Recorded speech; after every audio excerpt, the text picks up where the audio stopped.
여러분, 목회자, 그리고 투자. 이 두 단어가 나란히 있으면 어떠세요? 뭔가 좀 어색하고 마음 한구석이 불편해지는 느낌이 들지 않으신가요? 오늘은 바로 이 민감하지만 정말 중요한 질문, 그 속으로 한번 깊이 들어가 보려고 합니다. 자, 바로 이 질문에서부터 시작해보죠. 아마 많은 분들이 한 번쯤은 느껴보셨을 거예요.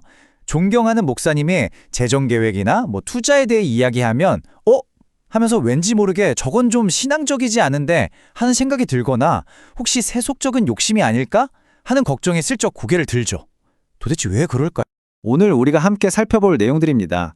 이 불편한 질문의 정체가 뭔지부터 시작해서 그 배경에는 어떤 역사가 있는지, 그리고 성경은 정말 뭐라고 말하는지 다시 한번 들여다볼 거예요. 또 요즘 많이들 이야기하는 번영신학과 청지기직은 뭐가 다른지 확실히 짚어보고, 투자가 오히려 사역의 자유를 위한 도구가 될 수 있다는 관점, 그리고 이 모든 논의를 끝내는 단 하나의 진짜 질문은 무엇인지 함께 찾아가 보겠습니다.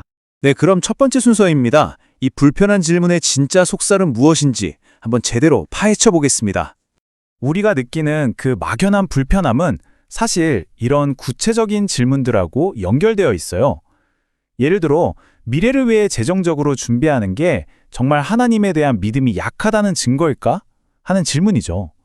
또 한편으로는 과연 요즘 교회가 목회자의 은퇴 후 삶까지 평생을 다 책임져 줄 수 있을까? 하는 현실적인 고민도 있고요. 그리고 가장 근본적으로 우리가 지금 나누는 이 이야기가 정말 돈에 대한 이야기일까요? 아니면 그보다 훨씬 더 깊은 무언가에 대한 이야기는 아닐까요? 바로 이 지점에서 우리는 완전히 새로운 관점을 만나게 됩니다. 이 모든 고민이 사실은 돈 문제가 아니라는 거예요. 이건 바로 신학의 문제입니다. 맞습니다. 우리는 지금 어떤 주식에 투자할지 같은 재테크 기술을 이야기하는 게 아니에요. 우리의 믿음, 우리의 신념, 그리고 하나님과 우리의 관계라는 아주 본질적인 문제를 다루고 있는 겁니다. 그렇다면 목회자는 가난해야 한다는 이 생각, 이 막연한 불편함은 대체 어디서부터 온 걸까요?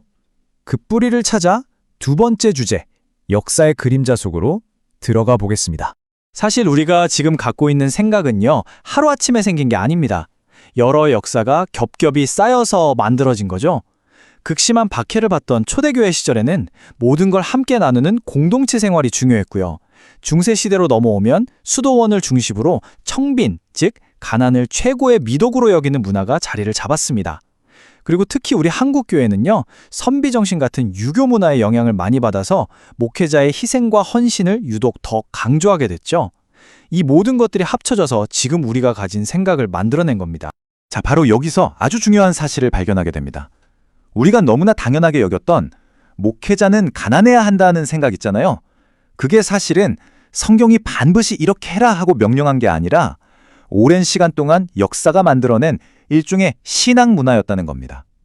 다시 말해서 이건 절대적인 진리가 아니라 특정 시대와 문화가 만들어낸 결과물일 수 있다는 거죠. 그러면 성경은 정말로 부에 대해 뭐라고 이야기하고 있을까요? 자, 이제 세 번째 주제로 넘어가서 성경을 한번 다시 읽어보겠습니다. 물론 성경을 펴보면 부에 대해 경고하는 구절들이 정말 많습니다. 아마 여러분도 다 아실 거예요. 예수님을 찾아왔던 부자 청년 이야기나 부자와 나사로 비유도 그렇고요. 화 있을진저 너희 부유한 자여 라는 직접적인 말씀도 있고, 돈을 사랑하는 것이 모든 악의 뿌리다 라는 유명한 구절도 있죠. 이런 말씀들을 보면 부는 나쁜 거구나 하고 생각하기가 참 쉽습니다. 하지만요, 성경의 핵심 메시지를 더 깊이, 아주 깊이 들여다보면 관점이 완전히 달라집니다. 성경이 진짜로 경고하는 건 딱 한 가지예요. 문제는 돈을 소유하는 것 자체가 아니라는 겁니다. 진짜 문제는 바로 주권의 이동입니다. 이게 무슨 말이냐면요, 성경이 진짜 위험하다고 말하는 건 돈을 갖는 것이 아니라 그 돈이 내 삶에서 하나님의 자리를 대신하는 것, 즉 돈이 내 인생의 주인이 되어버리는 바로 그 순간이라는 거죠. 자, 바로 이 지점에서 많은 분들이 아마 이 단어를 떠올리실 거예요. 바로 번영신학. 지금 하는 얘기가 번영신학이랑 뭐가 달라? 하고 생각하실 수 있죠.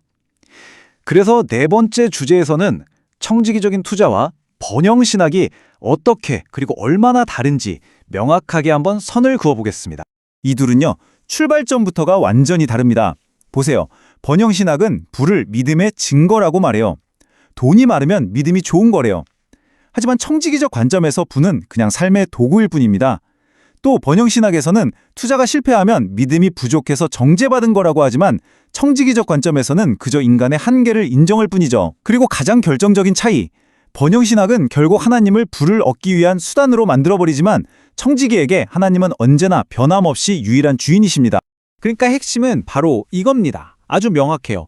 재정을 책임감 있게 잘 관리하고 투자에 대해 이야기하는 것 자체가 번영신학이 되는 게 절대 아니에요.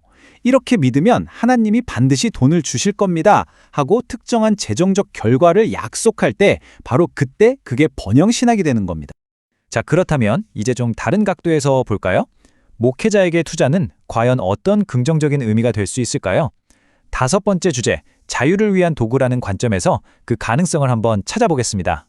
여기 아주 간단하고 명쾌한 논리가 있습니다. 한번 따라와 보세요. 첫째, 정말 효과적인 사역을 하려면 재정적으로나 심리적으로 자유가 필요합니다.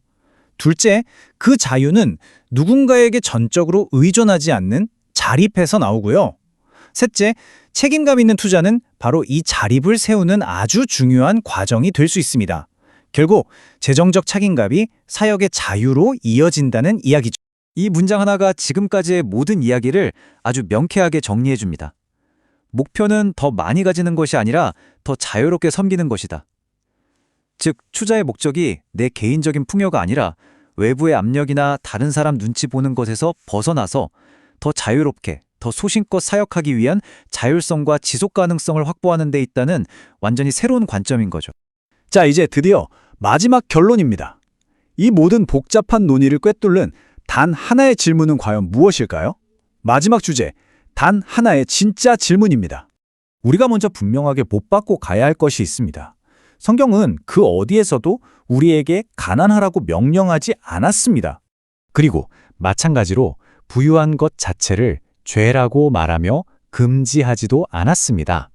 성경이 창세기부터 요한계시록까지 처음부터 끝까지 우리에게 정말 끈질기게 던지는 질문은 다른 게 아닙니다. 오직 이것 딱 하나뿐입니다. 누가 주인인가? 당신의 삶의 주인이 돈입니까? 아니면 하나님입니까?